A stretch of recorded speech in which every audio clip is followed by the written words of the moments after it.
تو کیا یہ تعمیر واقعی اللہ کی عبادت کے لیے تھی یا کسی اور مخلوق کی رضا اور خدمت کے لیے؟ کیا یہ ہیکل اس دنیا اور کسی اور جہاں کے درمیان ایک پل تھا؟ یہ وہ سوالات ہیں جو اس ہیکل کی اصل حقیقت کو مزید پراسرار بنا دیتے ہیں۔ ہیکل کی وہ تفصیلات جو تورات اور دیگر یہودی متون میں موجود ہیں کسی عام عبادت گاہ سے مختلف نظر آتی ہیں۔ سونے سے آراستہ اشیاء، مخصوص قربان گاہیں، خفیہ تہخانے اور مخصوص مقدس ترین مقام کی موجودگی یہ ظاہر کرتی ہے کہ یہ محض عبادت کے لیے نہیں بلکہ کسی خاص ممکنہ طور پر ماورائی مقصد کے لیے بنایا گیا تھا۔ یہی وہ پیچیدہ پہلو ہے جس نے ہیکل سلیمانی کو صرف ایک مذہبی مقام سے اٹھا کر عالمی سازشی نظریات، روحانی خفیہ علم اور آخر الزماں کے خدشات کا مرکز بنا دیا ہے۔ تیسرا ہیکل، جسے تھرڈ ٹیمپل کہا جاتا ہے، یہودی عقائد کے مطابق ایک ایسا مقدس مقام ہے جس کی دوبارہ تعمیر کا عمل آخری زمانے کی سب سے بڑی نشانیوں میں شمار کیا جاتا ہے۔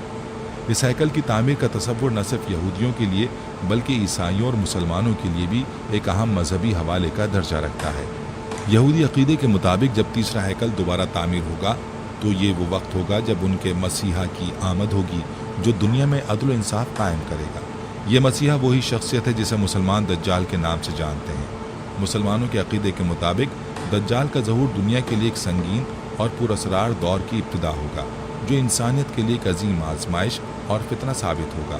یہی وجہ ہے کہ تھرڈ انسٹیٹیوٹ نامی ادارہ، جو کہ ایک اسرائیلی تنظیم ہے، تیسرا ہیکل بنانے کے لیے مکمل طور پر تیار ہو چکا ہے۔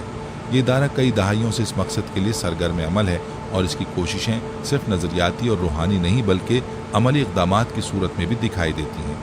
اس ادارے کی سرگرمیاں یروشلم میں واقع ہیں اور یہ اسرائیلی حکومت کی خاموش حمایت حاصل کرنے میں کامیاب رہا ہے۔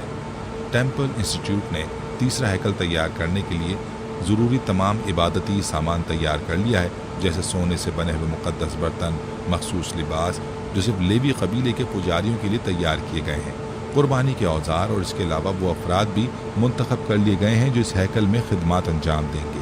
ایک خاص تحقیقی منصوبہ جسے ریڈ ہیفر یا سرخ بچیا کہا جاتا ہے بھی اس تیاری کا حصہ ہے۔ تلمودی احکام کے مطابق ہیکل کی تطہیر اور اس کی تقدیس صرف اور صرف سرخ بچیا کی راکھ سے کی جا سکتی ہے، اسی لیے یہ بچیا خصوصی طور پر تحقیق کا موضوع بنی ہوئی ہے۔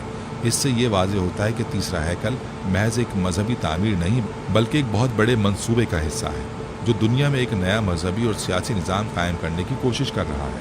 یہ سب تیاریاں اس مقام پر کی جا رہی ہیں جہاں آج مسجد اقصی قبۃ الصخرہ قائم ہے۔ یہ وہ مقام ہے جسے مسلمانوں کے لیے ایک عظیم روحانی مرکز کی حیثیت حاصل ہے، اور یہ بھی وہی جگہ ہے جس کے بارے میں یہودی عقیدہ ہے کہ یہی وہ مقام ہے جہاں تیسرا ہیکل تعمیر کیا جائے گا۔ اس لیے گزشتہ کئی برسوں سے مسجد اقصی کے نیچے خفیہ سرنگوں کی کھدائی کی جا رہی ہے۔ ان کھدائیوں کا مقصد یہ دعویٰ کیا جا رہا ہے کہ وہ پرانے ہیکل کے آثار تلاش کرنے کی کوشش کر رہے ہیں تاکہ اس بنیاد پر مسجد اقصی کو گرا کر تیسرا ہیکل تعمیر کیا جا سکے۔ اگرچہ اسرائیلی حکومت اس بات سے لاتعلقی ظاہر کرتی ہے اور ان کھدائیوں کو محض مذہبی سرگرمیاں قرار دیتی ہے، لیکن وقتاً فوقتاً مختلف رپورٹس، لیک ہونے والی ویڈیوز اور مقامی لوگوں کے بیانات اس بات کی طرف اشارہ کرتے ہیں کہ مسجد اقصی کی بنیادوں کو اندر ہی اندر کھوکھلا کیا جا رہا ہے۔ بعض مقامات پر دیواروں میں دراڑیں پڑ چکی ہیں اور صحن میں گہرے گڑھے نظر آنے لگے ہیں، جو اس بات کی طرف اشارہ ہے کہ مسجد کی ساخت کو نقصان پہنچایا جا رہا ہے تاکہ اس کے نیچے تیسرا ہیکل بنانے کی راہ ہموار کی جا سکے۔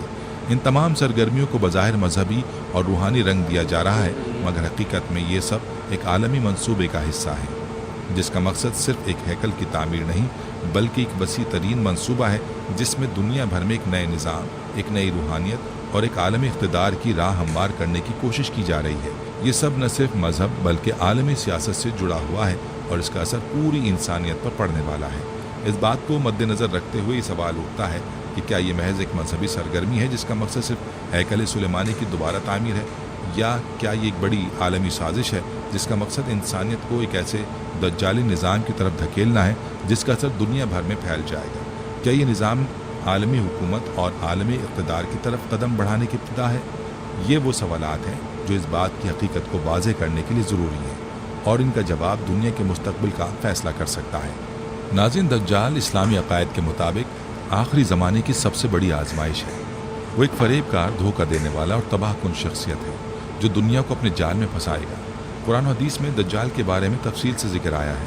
اور اسے ایک ایسی شخصیت کے طور پر بیان کیا گیا ہے جس کی آمد انسانیت کے لیے ایک عظیم امتحان بنے گی۔ دجال کا ظہور ایک عالمی فتنے کا آغاز ہوگا جس میں لوگوں کو اپنے جال میں پھنسانے کے لیے جادو، جادوگری اور غیر معمولی طاقتوں کا استعمال کرے گا۔ اس کی آنکھ ایک ہوگی اور اسے کذاب یا جھوٹا کہا جائے گا، کیونکہ یہ دنیا بھر کے لوگوں کو اپنی حقیقت سے پردہ ڈال کر گمراہ